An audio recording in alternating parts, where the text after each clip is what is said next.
तो now we start the financing activity.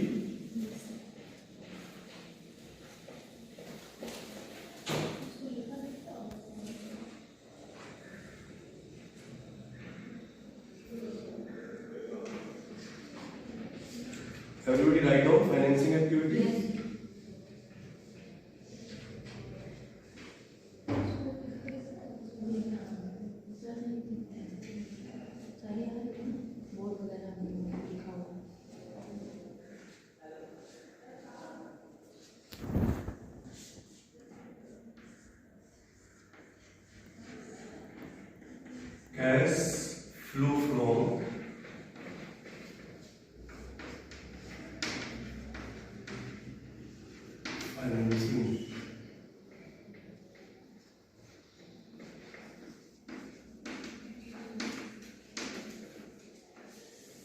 Cash flow from financing activities. So is the first point, issue of shares of debentures.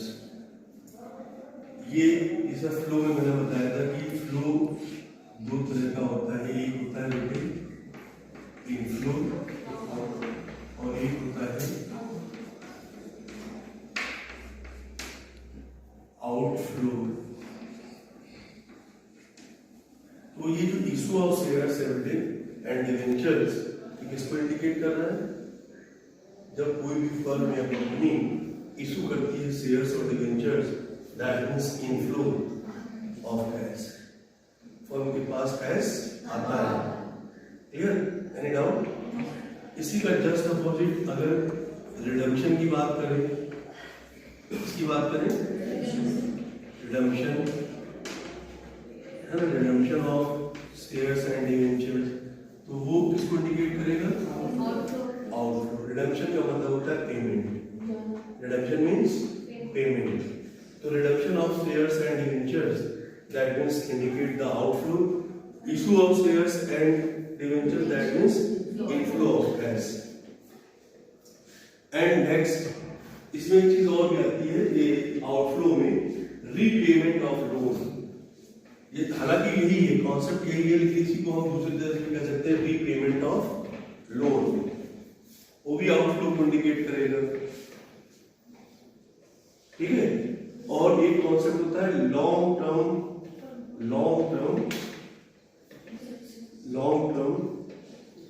Burrowing taking. जब एक लंबे period के लिए हम कोई उधार लेते हैं बेटे, तो वो भी आपका इनफ्लो को इंडिकेट करता है। क्लियर? तो अंडर द जो फाइनेंसिंग एक्टिविटी की बात हो रही है, वो आई वो कॉन्सेप्ट इज क्लियर। क्यों भाई?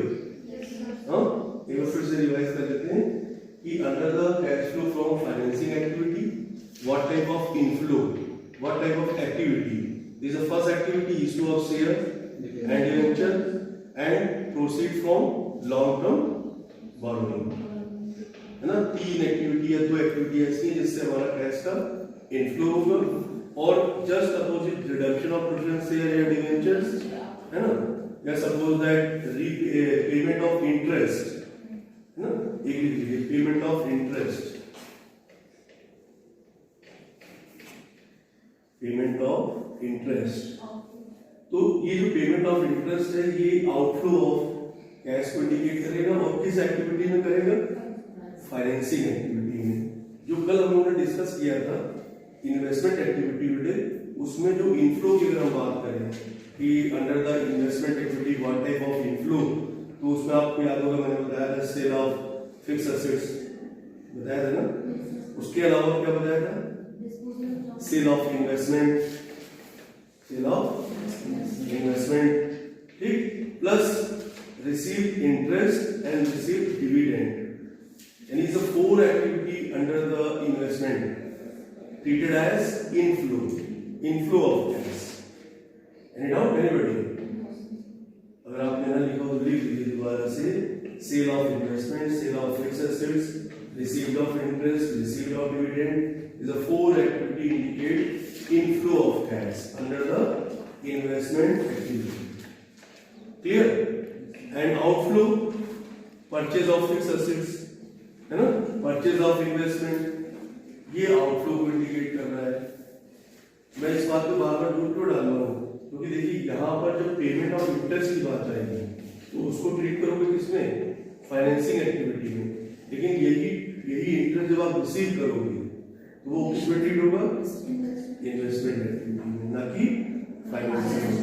ये ध्यान देने वाली बात है, इससे आपके क्वेश्चन बन सकता है, गलत ठीक कर देना है ना।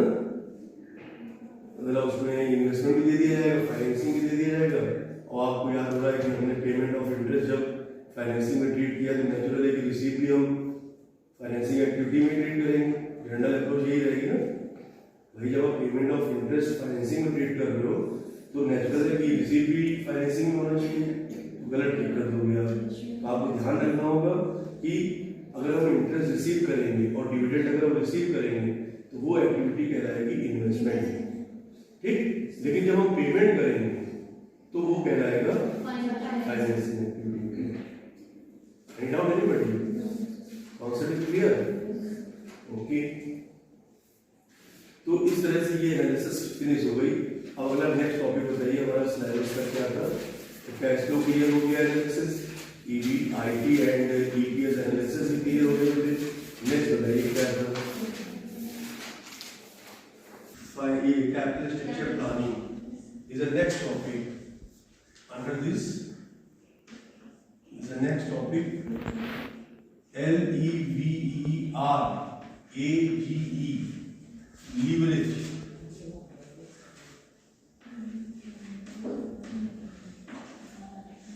Leverage analysis। आज का टॉपिक हमारा क्या होगा, leverage analysis. Under the leverage analysis, first of point discussing point leverage. Leverage क्या होता है, तो आई होप बॉडी में एक पार्ट होता है लीवर, होता है ना। अगर उसका जनरल मीनिंग आपको क्लियर है तो लीवरेज को समझना बहुत आसान हो जाएगा फाइनेंस की लैंग्वेज में बेटे, है ना। तो आप मुझे कोई बताना चाहेगा कि एक सीट पे दो लोग बैठे तो वही तीन कैसे बैठे, तो पीछे जाओ।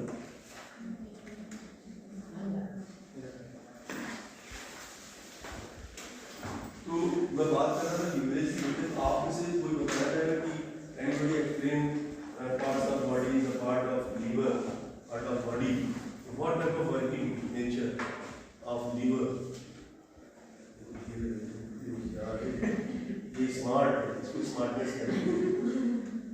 आप में से कोई इतना दिमाग नहीं लगाता है, नहीं लगाओ, नो प्रॉब्लम। क्योंकि एक चीज होता है ना, आता है नो प्रॉब्लम, नहीं आता तो सीखने की कोशिश होनी चाहिए। भाई हमारा आपका ऑब्जेक्ट तो एक ही है ना, हम ये चाहते हैं कि आप अच्छे मार्क्स पाइए, है ना। तो वो तो पॉसिबल तभी जब अच्छे से स्टडी करोगे, है कि नहीं। लेकिन बस हम इतना चाहते हैं कि जो चीज़ आप मेरे सामने करते हो ये चीज़ आप घर पे किया करो, है ना। आपको ये बात तो मालूम है ना डे वन से तब क्या पढ़ाने वाले थे, ऐसा तो है नहीं हम पढ़ा रहे हैं या आप शुरू हो गए। ये सब चीज़ें तो डे वन से लिखी होंगी आपके पास, या आज क्या पढ़ना है, नेचुरल है कि जो खत्म होगा उसका नेक्स्ट स्टार्ट करेंगे। ऐसा तो नहीं कि आते आते शुरू हो जाते हैं अपने मन से, ऐसा होता है। आप ही से पूछते बताइए आज क्या पढ़ाना है, तो इसको सेल्फ स्टडी मतलब घर पे की जाती है। जब हम पढ़ाए तो उस समय हमारे तरफ फोकस करेंगे, ठीक है। प्लस फिर जो आपको आता है वो बताइए, नहीं आता मत बताइए, है ना। लेकिन जो भी आता है फिर बताइए। तो आप में से कौन बताएगा लीवर का क्या रोल होता है बॉडी में? Anybody explain? आप बताएंगे? नहीं बताएंगे? आप में से कौन बताना चाहता है?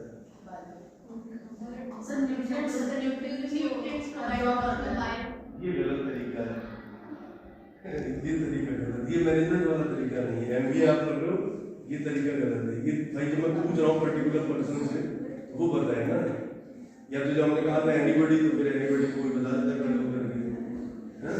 बताओ आप बताना चाहते हो? हेलो बताओ वो आया हमारा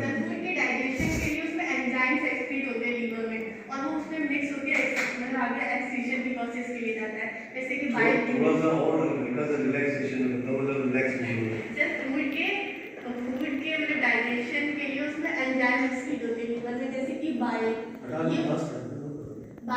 सेल एक्सक्रीट करता है लीवर, ये फैट के डाइजेशन के लिए होता है। लीवर में एक प्रोसेस होता है एंजाइम मिक्स करना फूड में आगे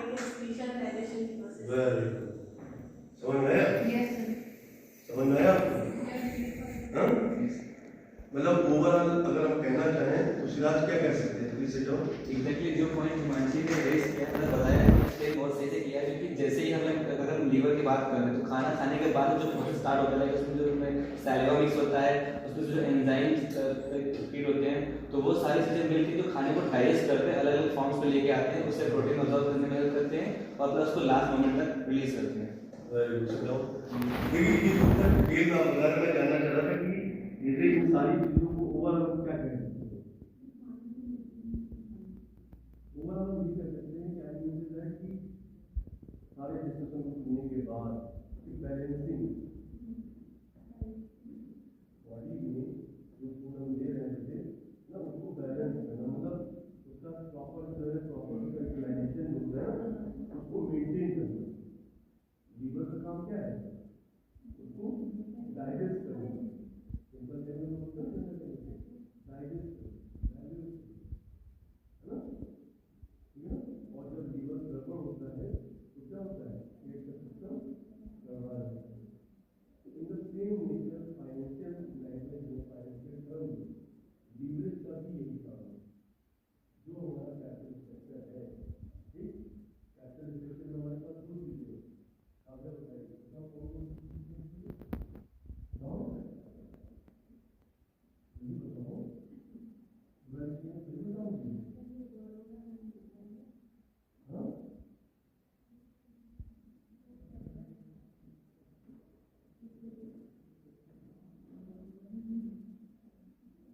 बोलते हैं हम इसका जो प्रोपोर्शनेट है, उसका जो रेशियो है वही स्टडी करते हैं, वही तो स्टडी कर रहे हैं। जैसे different type of analysis, such as DBIT and EPS analysis, such as cash flow statement, cash flow analysis and now this kind of study, leverage analysis. तो इन सब स्टडीज का एनालिसिस का रोल क्या है कि इसका जो प्रोपोर्शन हम डिसाइड कर रहे हैं, है ना, ऑब्जेक्ट हमारा क्या है, ऑब्जेक्ट हमारा है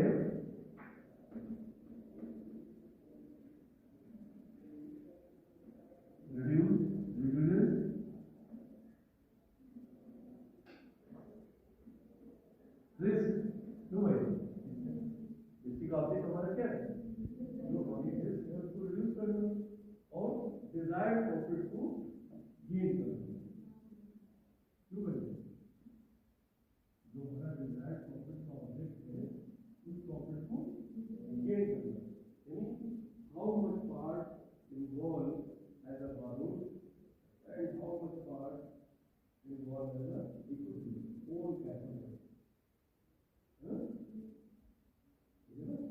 उस स्टडी को करने के लिए हम डिफरेंट एनालिसिस करते हैं और उन एनालिसिस की बेस पर हम डिसाइड करते हैं कि कितना पार्ट इसका कैपिटल स्ट्रक्चर में एज अ एसोसिएट इन्वॉल्व होना चाहिए।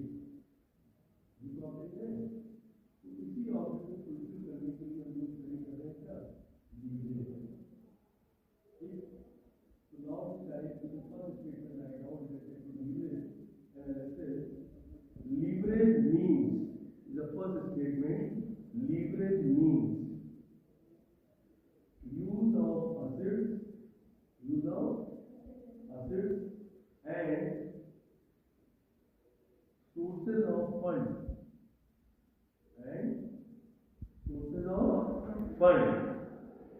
क्योंकि फंड्स कर दीजिए, ऐसे लगा दीजिए funds, having fixed cost in order to increases the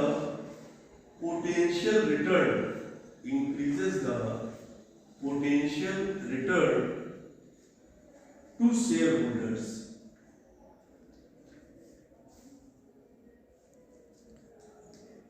Increases the potential return to shareholders. तो रितिका भाई भी बताएंगी कि जो भी लास्ट पॉइंट लिखा आपने, ये क्या बोलते हैं, increases the potential return to share holder, वो किस ऑब्जेक्ट को फुलफिल कर रहा है, इसको कि इसको, रितिका बताएंगी।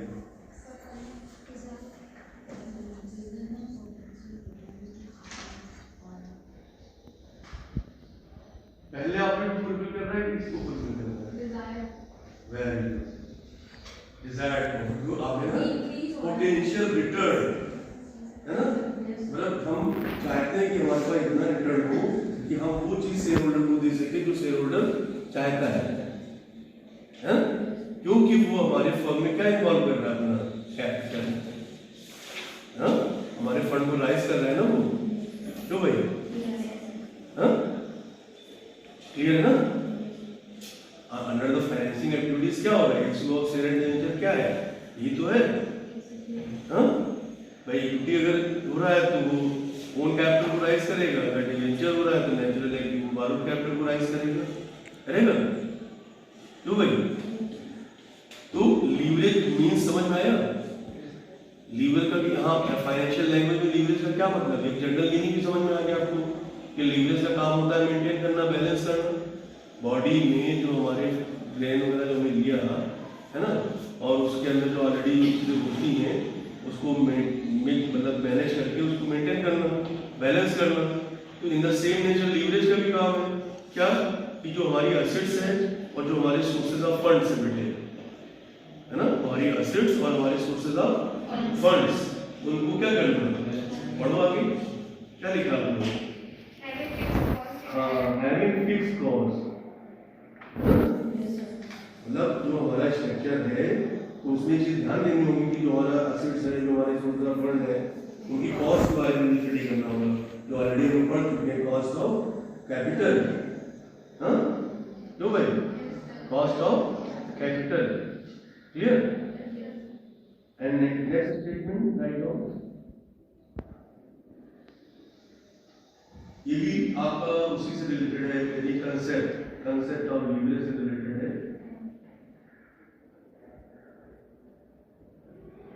It is relationship between two interrelated variable.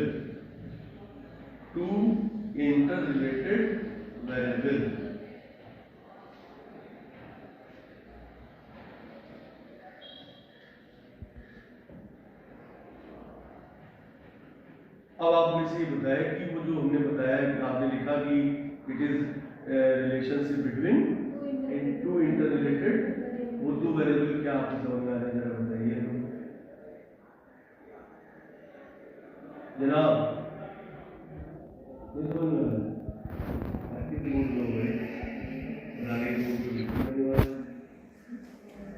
नाश्ते में क्या लिया?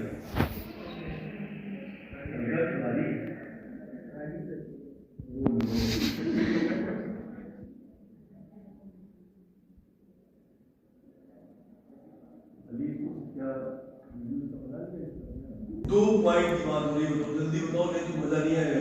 इन दो पॉइंट बताने हैं आपको, दो इंटररिलेटेड वेरिएबल क्या है जिनके बीच में ये लीवरेज हमारा वर्क कर रहा है।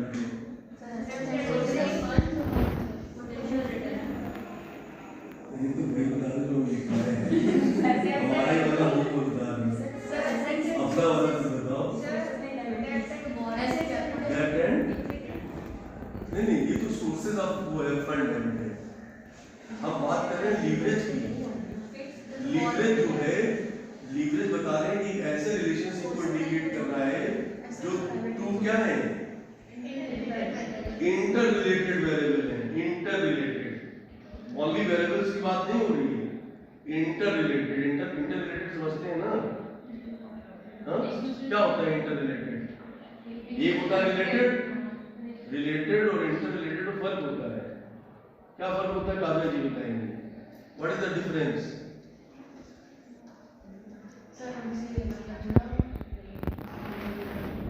इंटररिलेटेड का मतलब हमें दूसरे को बता रहे हैं। इंटररिलेटेड का मतलब you mean say that add होगा, मतलब यू मीन से दैट जैसे एक वेरिएबल है और वो वेरिएबल जो है दूसरे वेरिएबल, मतलब ये वेरिएबल इस पर इससे ऐड है, मतलब तुम्हारा कहने मतलब अगर इसमें कोई इलेक्ट्रिशियन होगा तो इसका इफेक्ट इस पर पड़ेगा, क्यों भाई? चलिए और आसान कर देते हैं आपके लिए। जैसे ये है डिमांड, ये है प्राइस और ये है डिमांड, तो अगर हम कहें कि इन दोनों के बीच में इंटररिलेटेड है तो आप क्या बोलेंगे, यस या नो? सोच लीजिए, जो भी बोल रहा है उसके पहले कुछ उसका एक्सप्लेनेशन सोच के रखिएगा मन में। ये खुद बोलना बहुत आसान होता है, लेकिन उसके पीछे आपको पूछा जाए या क्या रीजन वाई, वो भी बताना पड़ेगा ना। जैसे मैंने कहा कि क्या ये इंटर रिलेटेड है, आपने क्या कहा यस या नो? यस नो, बच रही हो। फिक्स कॉस्ट लिखो पहला वेरिएबल पी, या ऐसे लिखना फर्म पे फिक्स कॉस्ट है ना, या फर्म पे कॉस्ट, फर्म पे कॉस्ट है। और दूसरा हो जाएगा क्या, फिक्स रिटर्न। अब इन दोनों के बीच का जो रिलेशनशिप है बेटे, उसको स्टडी करता है क्या, यानी जो हमारा असेट्स ऑफ फंड है, हमारा जो असेट्स ऑफ फंड है, फॉर विच द फर्म पे कॉस्ट और फिक्स रिटर्न। समझ रहे हैं है ना, यानी फिक्स कॉस्ट जो होगी हमारी वो, और जो हमारा फिक्स रिटर्न होगा, इन दोनों चीजों को लीवर क्या करता है, ये है लीवर का रोल। तो अभी तक जो भी हमने डिस्कस किया वो क्या था, such as introduction of leverage analysis. ठीक, अब लीवरेज एनालिसिस को स्टडी करने के लिए बताया गया there are 3 type of leverage analysis, there are 3 type.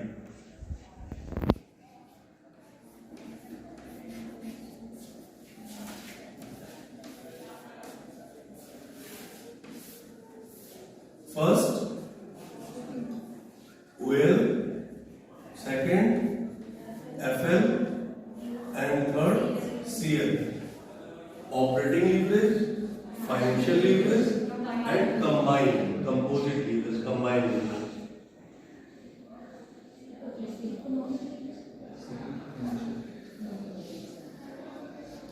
Operating, financial and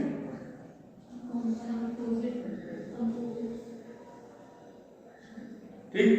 अब बात आती है कि सर ये बताइए कैसे हम जानेंगे कि such as activity related to operating leverage, such as activity related to financial leverage, combine अपने आप क्लियर हो जाएगी, दोनों मिक्स हो जाएंगे, दो अगर क्लियर हो जाए थर्ड अपने आप क्लियर हो जाएगी।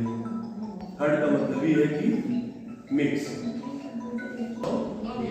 हाँ, तो what type of association, यानी what type of associated with कहना चाहिए वो operating leverage and financial leverage. हाँ, तो now write any first statement related to OL, heading डाल दो OL हेडिंग डाल करके उसकी नीचे एक स्टेटमेंट लिखो,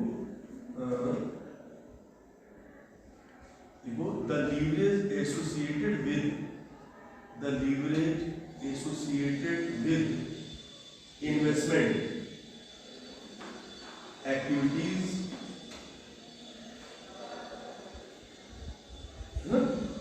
is referred to as operating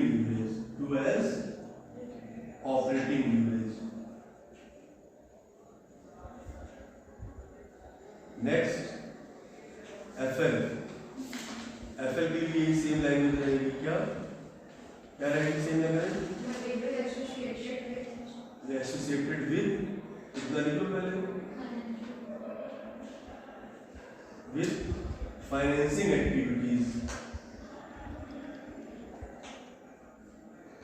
ठीक, और जब हम दोनों को क्या कर देंगे बेटे, combine, that means composite leverage या कंबाइंड लीवरेज की बात है। दोनों मतलब under the combined leverage associated with the investment and financing activity. जब दोनों एक्टिविटी कंबाइन हो जाए तो इसका क्या बन जाएगा, कंपोजिट लीवरेज बन जाएगा जब दोनों एक्टिविटी को मिक्स कर देंगे। और ये देखिए, ये समझना आपके लिए इतना आसान हो गया क्योंकि पहले से ऑलरेडी आप एक्टिविटी को अच्छे से जानते हैं, है ना, जानते हैं ना कि ऑपरेशनल एक्टिविटी क्या होती है, इन्वेस्टमेंट एक्टिविटी क्या होती है, आपको अच्छे से मालूम है ना कि नहीं मालूम, मालूम है ना अच्छे से। तो ये लीवरेज समझना आपके लिए बहुत आसान है ना, क्योंकि ऑपरेटिंग लीवरेज अगर आपको समझना है तो आपको मालूम है कि जो इन्वेस्टमेंट एक्टिविटी है, तो उसी जो इन्वेस्टमेंट एक्टिविटी में जो वर्किंग हो रही है इनफ्लो और आउटफ्लो, इसी को तो लीवरेज को करना है कंट्रोल। बताओ भाई ओएल का काम क्या है, इन्वेस्टमेंट एक्टिविटी, ठीक, associated with investment activity.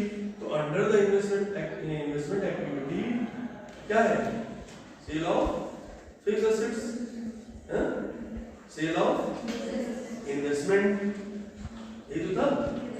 And तीसरा क्या था, रिसीव्ड इंटरेस्ट एंड डिविडेंड। कितनी जल्दी भूल गए, अभी 10 मिनट। ये जो था ये सारा क्या था, इनफ्लो, आउटफ्लो भी क्या था।